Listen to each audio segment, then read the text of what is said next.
Okay, today I'm going to read The Babe and I by David Adler. Now, it's 1932, and during 1932, it was a very hard time in America because that time period was known as the Great Depression, and most people really didn't have any money.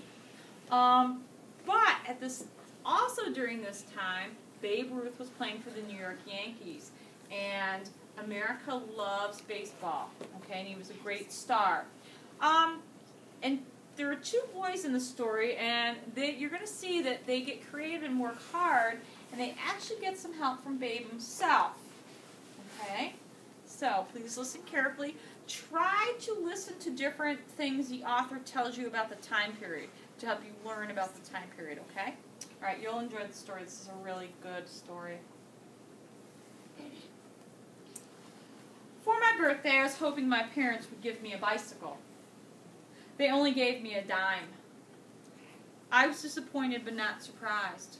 It was 1932, in the midst of the Great Depression, and millions of people were out of work. We are lucky. My father had a job, but we never seemed to have much money. Where we lived, in the Bronx, New York, everyone was poor.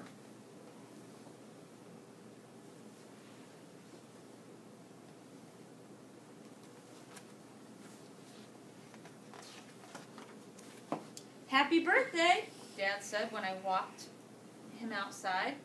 I watched him go off, carrying his briefcase and smiling. My neighbor Jacob was tossing a ball and catching it. He threw it to me and shouted, "Give me a high one! I'm Babe Ruth, the world's greatest baseball player!" I threw the ball, and Jacob reached up. It bounced out of his hands. He was no Babe Ruth.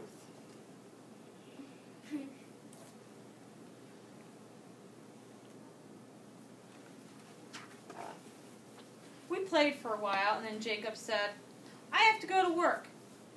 Come with me. We will have a catch while we walk." A few blocks from home, we passed a man selling apples. His clothes were wrinkled and shabby. I gave him my birthday dime and bought 2 apples, one for me and one for Jacob. I was glad to get rid of the dime. It reminded me of the present I didn't get.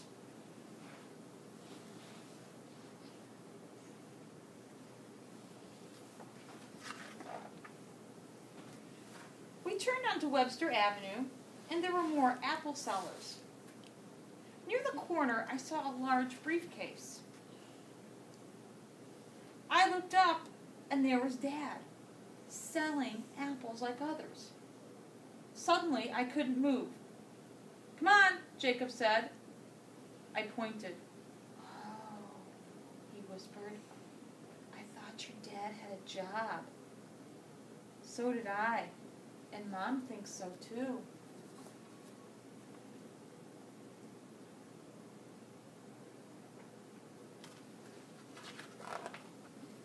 There were tears in my eyes as I watched people walk past my father. I wished so much someone would buy an apple from him, but no one did. I realized how he earned my birthday dime, and I was sorry I had spent it. "I have to get work," Jacob whispered. I was too dazed to know where we were going. I just followed Jacob until we came to a small building. "My dad is out of work too," Jacob said as he got in line. "That's why I'm a newsie. Sell newspapers with me, it's fun." I don't feel like going home, so I stayed with Jacob. We collected our papers, and he said, "Now, I'll teach you how to really sell."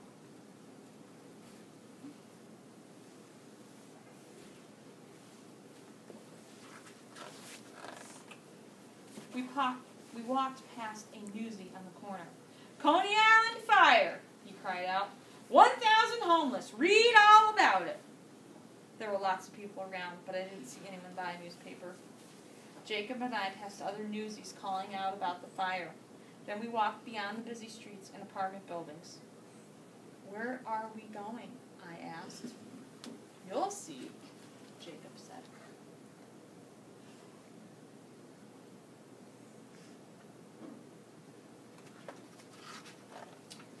We walked until we came to an elevated train station.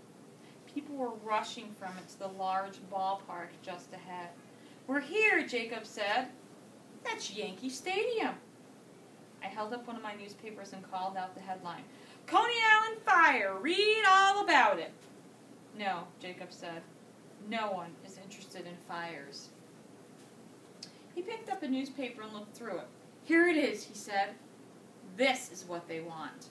Babe Ruth hits home run," he called out. "Read all about it. Babe hits number 25. Read all about it." "Here, I'll take one," a man said, and gave Jacob 2 cents. "Let me see that," another man said. Jacob was smart. These people were on their way to see a Yankee game. Of course they were interested in Babe Ruth. "Babe Ruth hits a home run," I called out. "Read all about it." Jacob and I quickly sold all of our papers. When we left the stadium, the coins in my pocket made a nice jingling sound.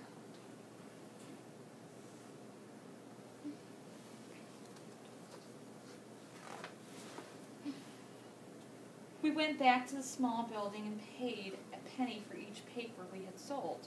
That left me with 25 cents. When I got home, I didn't tell my mom and dad about the apples. But I told her about my job. She put the coins I earned in her money jar and said, "Don't say anything to your father about the newspapers. It might embarrass him to know you're helping out." Later, Dad came home and put some coins in the jar. He took off his shoes, stretched out on the couch, and said, "I was really busy at the office today. I'm tired." I wanted to tell him he didn't have to pretend he still had his job, but I couldn't. I just looked at Dad's briefcase and wondered what was in there.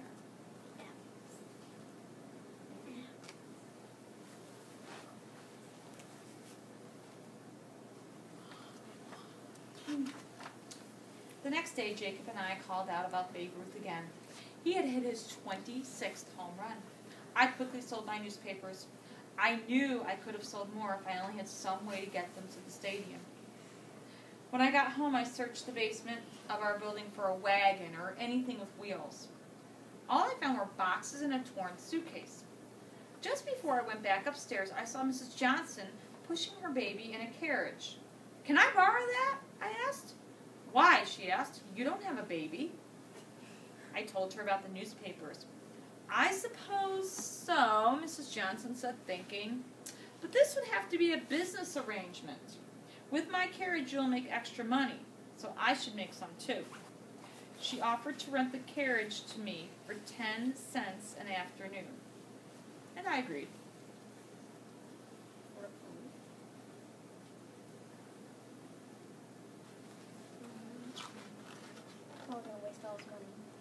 On Monday, the front page story was about a 19-year-old boy who had robbed a telegraph office because he wanted to be arrested. He knew he would get something to eat in jail. Jacob and I didn't call out about the boy. We called out about Babe Ruth. He had won a game for the Yankees with a hit in the 12th inning. Thanks to Mrs. Johnson's carriage, I sold lots of papers. I had 80 cents to give Mom for the money jar. When Dad came home, he gave Mom a bottle of milk and a bag of apples and said, "I bought the apples from an unemployed man I passed on my way home." "Dad," he said, "that man is not unemployed. Selling apples is a job." "No, it's not," he said sharply. "It's just what you do while you wait and hope for something better." He looked upset, and I realized how important it was for him to keep his secret.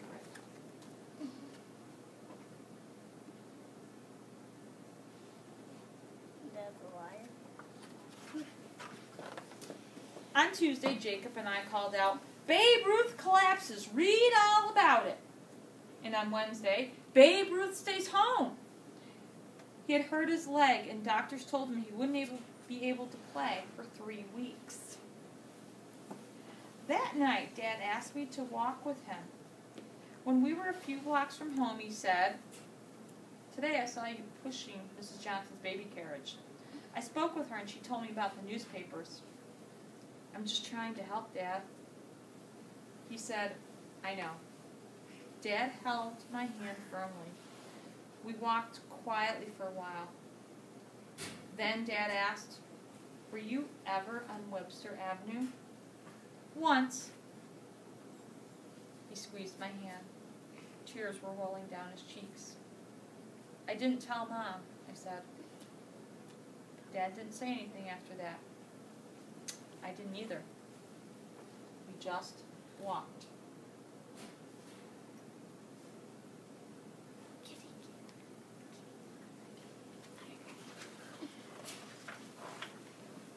The next day, Jacob and I called out, Babe Ruth sits with fans. Read all about it.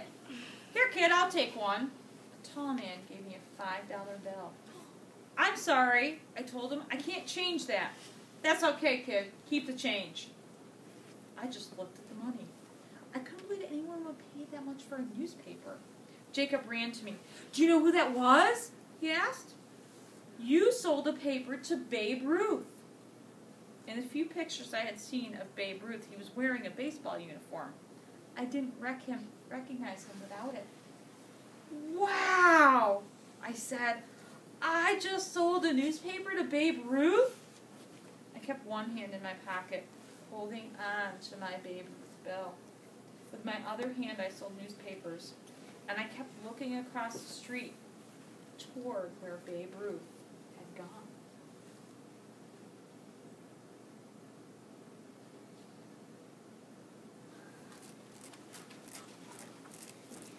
When all our papers were sold, I pointed to Yankee Stadium and told Jacob, I'm going over there. I needed to see Babe Ruth again. I checked the prices and realized I could buy 2 tickets and still have plenty of money left for the money jar. So that's what I did. The stadium was noisy. Jacob and I walked through a short tunnel and saw a large baseball field. Babe Ruth was in the Yankee dugout with his teammates. When the game started, he stayed there. I guess his legs still hurt.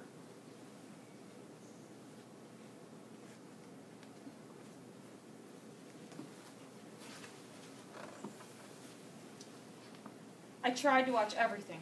The pitcher, the catcher, the batters on the field, and Babe Ruth.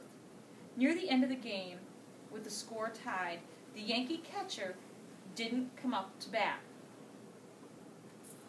Babe Ruth came out. Everyone shouted and waved. I think I cheered the loudest. He paid for my tickets, I told the man next to us. He gave me $5 so I could see the game. The man smiled. I think the Red Sox pitcher was afraid of Babe Ruth would hit a home run. He purposely threw a wide of the plate 4 times and walked to Babe. We cheered again as Babe slowly walked to first base. We knew he couldn't hit a home run every time, but at least the Babe was back.